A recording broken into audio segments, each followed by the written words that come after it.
சவுண்டில் ஒரு வரிசைக்கு வரிசை 3 அடி 3 அடி. அது இது வந்து விதை வந்து ரொம்ப கெட்டியானது, சீக்கிரம் முளைக்காது. அதுக்காக வந்து சுடுதண்ணியில் போடணும்.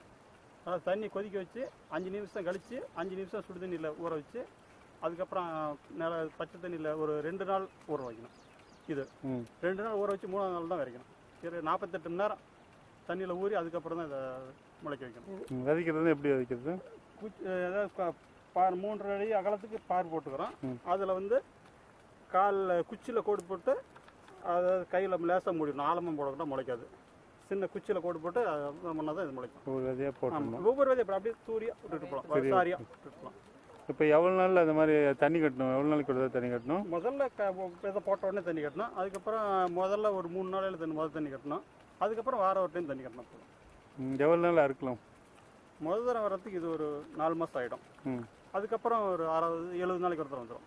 70 நாளைக்கு ஒரு வெட்டலாம். முதல் தரம் 4 மாதம் ஆகிடும். இப்போ நீங்கள் ஒரு பக்கமாக வந்து வெட்டிட்டு இப்போ எவ்வளோ ஏக்கர் போட்டிருக்கீங்க? 25 சென்ட் போட்டிருக்கேன். 25 சென்ட் போட்டு இது ஒரு தடவை வெட்டி ஒரு பக்கமாக இருந்து வெட்டுறது எவ்வளோ நாள் ஆகும்? 60-70 நாளைக்கு வந்து அப்படியே ஒரு பக்கம் வந்துடும். ஒரு நாளைக்கு எவ்வளோ வெட்டுவீங்க? ஒரு நாளைக்கு 2 கால் வெட்டுறேன் சார். ஒரு 30 கிலோ தலை கிடைக்கும். மாட்டுங்களுக்கு போடுறதுக்கு, மாட்டுக்கு போடுறது. ஓகே. இப்போ ஏற்கனவே நீங்கள் வேலி மசால் போட்டுருந்தீங்க. வேலி மசாலுக்கு இதுக்கு ஏதாவது வித்தியாசம் இருக்குங்களா? சோனம் போடுறதுல பால் உற்பத்தி ரெண்டும் ஓரளவு தான். அதாவது இது வறட்சி தாங்கி நம்மகிட்ட இப்போ தண்ணி இல்லைன்னா கூட இது சாவாது. அது இப்போ வேலி மசால் போட்டு அந்த தண்ணியெல்லாம் செத்து போச்சு. அதனால வறட்சி தாங்கி வருது. நல்லா தாங்க. இது பராமரிக்கிறது எளிது. இதுக்கு இந்த மாதிரி பில்லுலாம் வராது. அதில் ரொம்ப பில்லு விட்டா இதாகிடும். இது பராமரிக்கிறதுக்கு எளிது, அவ்வளோ வறட்சி தாங்க. இது நோய் எதாவது வருது? நோய் வரும், அசுவனி வரும். இந்த பனி காலத்தில் வரும். அதுக்கு என்ன பண்ணுறது? அதுக்கு மருந்து அடிக்கணும். அது மருந்து அடிக்காத ரகம் இருக்குது. அது அடுத்தது விதை ரெடி பண்ணணும். இதில் அந்த டைமுக்கு மட்டும் மருந்து அடிக்கணும். இது நீங்கள் முன்ன ஏற்கனவே இந்த பசுமாட்டு கோமியத்தை 15 நாள் வச்சுருந்து அதில் காப்பர் போட்டு அது 1 லிட்டருக்கு 9 லிட்டர் தண்ணி கலந்து அடித்தா வராதுன்னீங்களே, அந்த அஸ்வினிக்கு அந்த மாதிரி அடித்து பார்த்துருக்கீங்களா? அதுக்கு இது அடிக்கல sir. Urea enrichment, copper enrichment பண்ணி பார்க்கல. அது என்ன பண்ணி பார்க்கலாம் சார். இது சூபாபுல் சார். சரி, சூபாபுல் புரதச்சத்துக்காக வேண்டி இதை வளர்த்துறாங்க.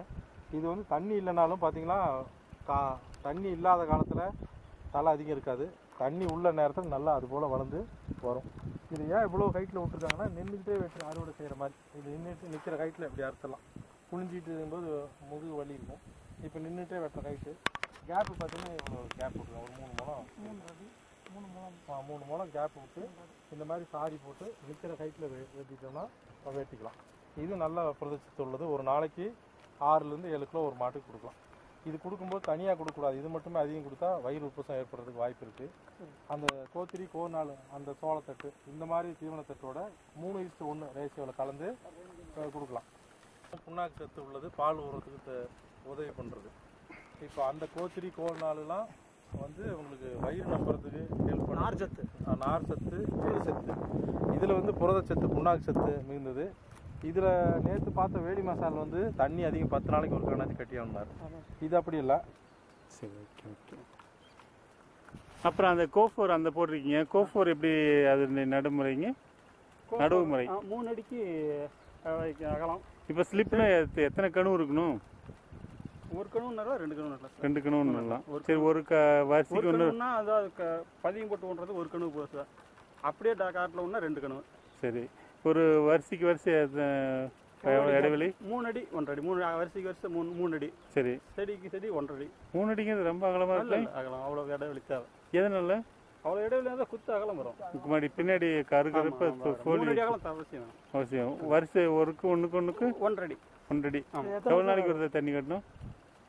முதல் தண்ணி 3 நாளைக்கு கட்டணும். அதுக்கப்புறம் ஒரு வாரம் ஒரு தண்ணி கட்டணும். வாரம் கட்டணும். இப்போ நீங்கள் 1 ஏக்கர் போட்டுக்கிறீங்க. 1 ஏக்கர் ஒட்டுக்கா நட்டுட்டீங்களா? ஒட்டுக்கா வந்துச்சுன்னா ஒட்டுக்கா எப்படி அறுத்து பண்ணுறது? 1 ஏக்கர் போடணும்னா ஒரு 3 பகுதியாக பிரித்து போடணும். தனித்தனியாக 20 சென்டா 3-4 சென்டா பிரித்து தனித்தனியாக கட் பண்ணுற மாதிரி. எவ்வளோ நாள் ஒரு தடவை கட் பண்ணுவீங்க? 70 நாளைக்கு ஒருத்தவங்க. 70 நாளைக்கு. 70 நாள் 75 நாள். அதுக்கு மேலே மிச்சமாகிடுச்சுன்னா என்ன ஆகிடும்? அது தட்டு கெட்டி ஆகிடும். மாடு கழிக்கும். அதனால நம்ம அந்த ஸ்டேஜில் போகிறது நல்லது பால் உற்பத்திக்கு. 70 நாள்லாம் அப்போ நம்ம வந்து போடுறப்பயே நம்ம எத்தனை மாடு இருக்குது எவ்வளோ தேவைப்படுன்ட்டு அது தனியாக பிரித்து வெவ்வேறு சீசன் நம்ம டைமுக்கு தகுந்த மாதிரி நம்ம 25 நாள் கேப்பில் போடணும். 3 பிட்டா போடணும். 3 பிட்டா இதெல்லாம் நம்ம ஆரம்பத்தில் கவனிக்க வேண்டியது. ஒரு மாட்டு பண்ண வைக்கணும்னா எவ்வளோ நாளைக்கு முன்னாடி தீவனம் நம்ம தயார் பண்ணணும்? 3 மாதத்துக்கு முன்னாடி நட்டா தான் ஃபர்ஸ்ட் அறுவடை வரது 90 நாள் ஆகும். பண்ண மாடு வாங்குறதுக்கு முன்னாடி 3 மாசத்துக்கு முன்னாடி தீவனத்தாட்டில் பயிர் பண்ண ஆரம்பிச்சிடும். பயிர் பண்ணாதான் அதுக்கப்புறம் வந்து 3ஆவது மாதம் அறுவடைக்கு வரும். Okay okay. கோஃபோர் 75 நாளைக்கு மேலே ஆயிடுச்சுன்னா அறுக்காம விட்டுட்டோம். அதை அறுத்து காய வச்சு நம்ம சோளத்தட்டு மாதிரி திரும்ப அப்படி போட முடியாது. இது அப்படி போட இது காயாது. தண்டு கெட்டி ஒரு வாரம் 10 நாள் காய்ஞ்சா கூட தண்டு சுத்தமாக காயாது. தண்டு கெட்டி இது. ரெண்டாவது அது வந்து மாடு கழிச்சு நிறைய வேஸ்ட் பண்ணிடும். இது காய வச்சு அந்த 45 நாளில் கட் பண்ணிங்கன்னா டெண்டராக இருக்கும். கட்டி சாஃப் கட்டில் பண்ணிடுது. இன்னொன்று வந்து அதிக நாள் ஆச்சுனாக்க அந்த அதிகமாக முத்துறப்ப அந்த பயிரில் ஆக்சிலேட்னு ஒரு கண்டென்ட் இருக்குது, கெமிக்கல். அந்த ஆக்சிலேட்டை சாப்பிட்டுச்சுனாக்க கால்சியத்தை அப்சர்வ் பண்ணாது வயிற்றுலேருந்து. ஸோ அப்போ கால்சியம் டிஃபிஷியன்சி வந்துடும். ஸோ 45 நாள் கட் பண்ணி போடுறது பெஸ்ட்டு. அதுக்கு மேலே நம்ம இருந்தாலும் போட்டிங்கன்னா நமக்கு நல்லது. ஒரு நாளைக்கு எவ்வளோ அறுத்து எத்தனை கிலோ வெயிட் போடுவீங்க? இப்போ நான் 10 மாடு ஒரு மாட்டுக்கு ஒரு நாளைக்கு 50 கிலோ போடலாம். 50 கிலோ. இது கோஃபோரும் வெளிமா இது சவுண்டில் சேர்த்து சவுண்டில் இது ஒரு 5 கிலோ போகுது மாட்டுக்கு. 10 கிலோ போகும். வருஷம் கொட்டி ஒதுக்கணும். வருஷம் களை வெட்டணுமா? இது கரும்பு காடு களை வெட்டுற மாதிரி வெட்டணும். வெட்டி எருவு போட்டு ஒதுக்கி எருவு உரம் போட்டு ஒதுக்கணும். இப்போ நான் இது வைக்கிறதுனால எருவு உரம் அந்த வேலையும் இல்லை. கொத்தி மட்டும் ஒதுக்கலாம்.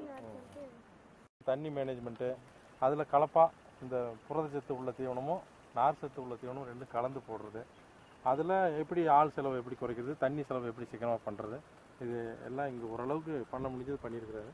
அந்த வகையில் அதனால தான் இந்த ஃபார்மை மேனேஜ் பண்ண முடியுது.